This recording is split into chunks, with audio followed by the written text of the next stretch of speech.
All right. Jamming can be really easy if you make it easy. So we're going to make it easy. First of all, I'm starting with the FL template. It's minimal and empty. Just there's like nothing in the way. Turn the volume a little bit. Throw in a flex to make a piano. Give it a piano sound. Steinway D I like. I like the cutoff a little higher. I like the pre a little higher. Not super important. It's nice to jam over chords, and what chords you like to play is, can be complicated, but there's a really common 4-chord progression called the 4-chord progression. You don't have to know too much about it, but if you just make a major chord, either by constructing it yourself like that, or by going to stamp and saying, I want a major chord, you can do that.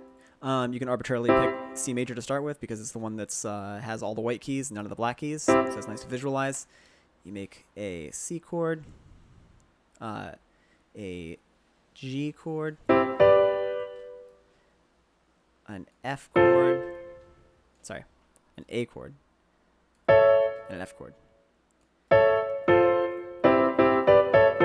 But I'm going to select all with Control A and then Alt G to ungroup all these notes so I can manipulate each one individually.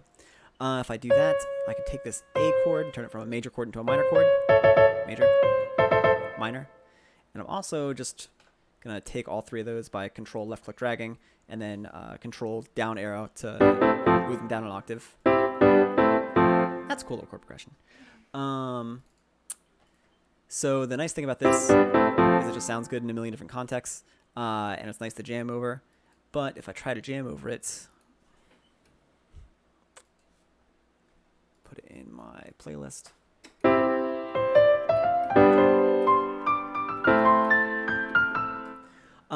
It's nice, but there are a few notes in there that are kind of precarious and not great for beginners to just like hit randomly until you've developed a better ear for things. So, well, first of all, before we even tackle that, it's tough to keep track of like what the rhythm is and what the tempo is. I'm going to turn my tempo down a lot, right click, 100 BPM. And I could just use the metronome. But it's super easy to get in the plugin picker by middle mouse clicking on the gray background, typing in FPC, dragging that over here. Now that I have FPC, I can pick a cooler presets for the sounds. Jace Lewis Direct.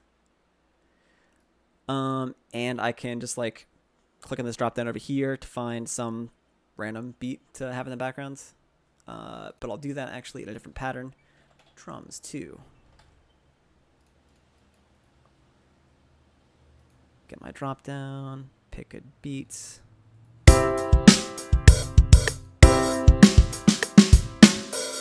That's cool.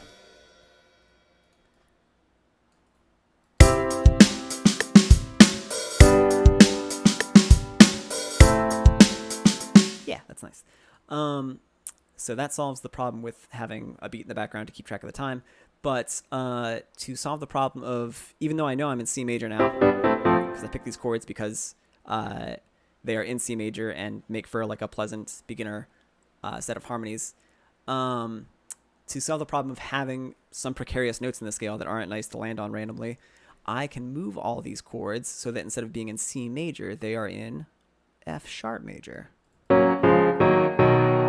And while being in C major is nice because you're playing on all white keys, F sharp major is nice because the keys that you play on are all black keys, but they are in particular the black keys that correspond to what's referred to as the major pentatonic scale, pentatonic 5-note, which excludes the 2 notes from the major scale that can be a little more precarious for beginners to work with. So now that I have this,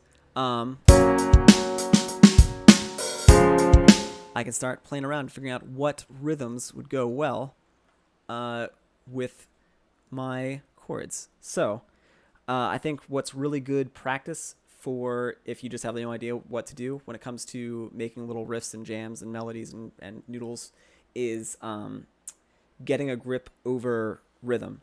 So if you take every beat in this chord progression and just play one note on top of it, it would sound like this. If I had a piano selected, it would sound like this.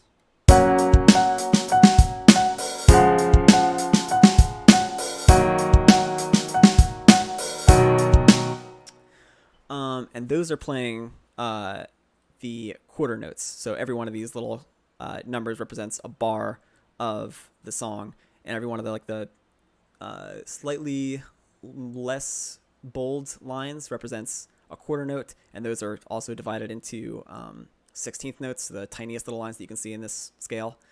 So the simplest way you can play, well, one of the simplest ways you can play is to break it down into playing once every beat, once every quarter note that you hear. And if you want, you can also subdivide that down into playing twice every one of those. So instead of playing quarter notes, you can play eighth notes. And if you wanted, you could double down on that. Instead of playing eighth notes, you could play 16th notes. So literally every single one of these little gray lines you can play. And if I steadily increase how fast I'm playing, quarter notes, eighth notes, 16th notes, it would sound something like this.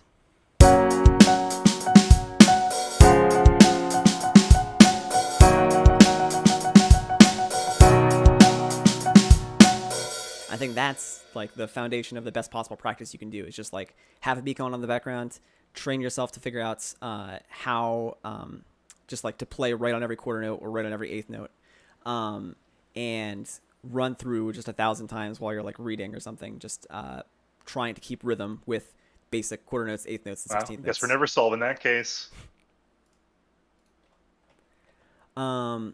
What is a little more complicated is using triplets. So dividing it not in these like half, a quarter, an eighth, a 16th divisions, but doing one every three, or splitting up every division of quarter notes here into 3 hits of the key. So it'd sound like this.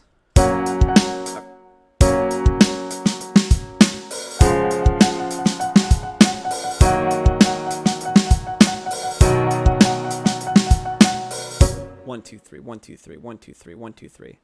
And I think a really good rhythm that I still do, or a really good practice that I still do a lot, is to just like split every quarter of this chord progression into doing once every quarter note, once every eighth note, then triplets, then once every 16th note. So like a 1, 1/2, 1/3, 1/4 repeat deal that would sound like this.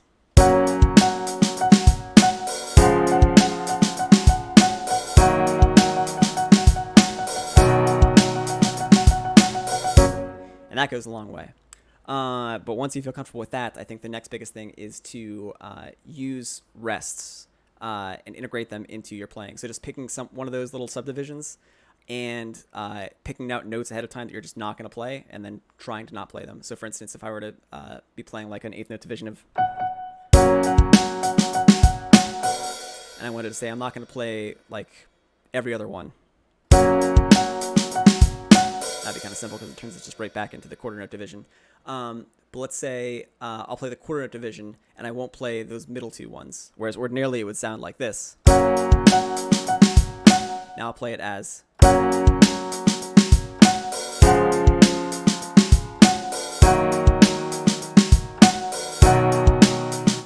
And that can be great. And I think that's like the first easy way of making things sound rhythmically more complicated, is just to like pick notes to not play.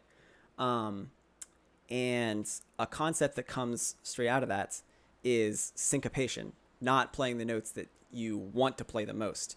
And the concept that underlies that is that there are strong beats and weak beats. That whenever you have a 4/4 time that's going 1 2 3 4 1 2 3 4 repeat, the 1 and the 3 are the ones that really drive it home. Like the places where you typically hear kicks and snares, kick and snare and kick and snare. So if you take away those strong beats, the 1 and the 3, it's significantly more difficult to play. But what you're left with is the cool syncopation sound. It sounds like this.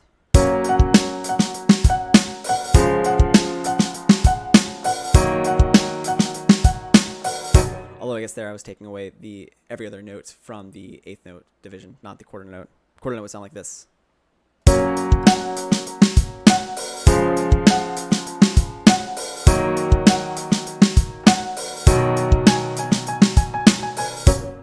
And that's a fun little subversion of what classically people would, or how classically people would put notes on, that ragtime and jazzy people discovered was cool in the early 20th century. But that is like, if you can do syncopation and the other note division tricks fluidly, you're basically set for extending out to moving across scales. But before we even talk about that, there are just two more little tricks in the bag of tricks that are not too hard but are very helpful. One is a rhythm called the son clave, or just clave, and it sounds like this. Wait.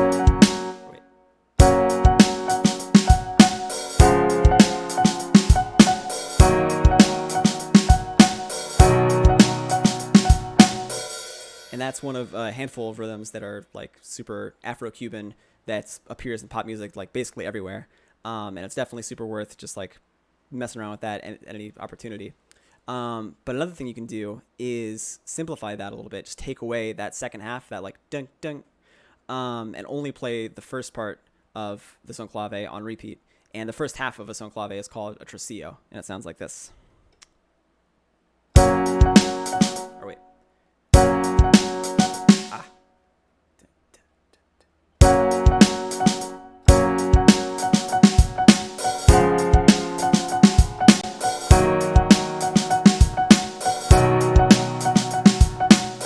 All right, I was a little messy there, but it's like the rhythm of Shape of You by Ed Sheeran, like that kind of stuff. It appears everywhere in pop music. And it's not very difficult compared to how fancy it sounds.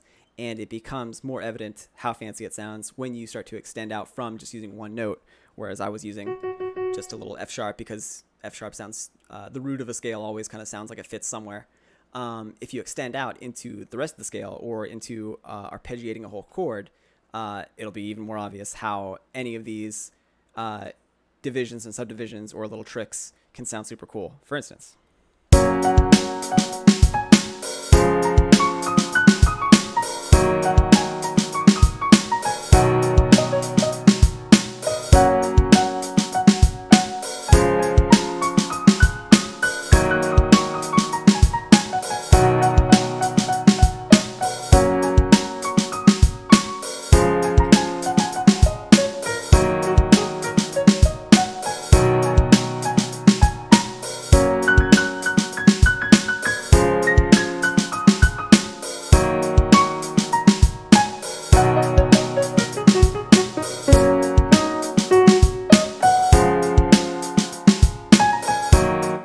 I can go on forever, but like I was not thinking very hard about what notes they're playing there. It's a really good way of starting out to feel out what sounds good just by playing around randomly and trying to keep a somewhat coherent rhythm, exploring out creatively and like bending the rules as you see fit. But that's all it really takes. Getting the chord progression down, just like either by drawing it in FL or by playing it yourself and recording it, and then exploiting different rhythms to make a scale sound interesting. So I hope that was helpful.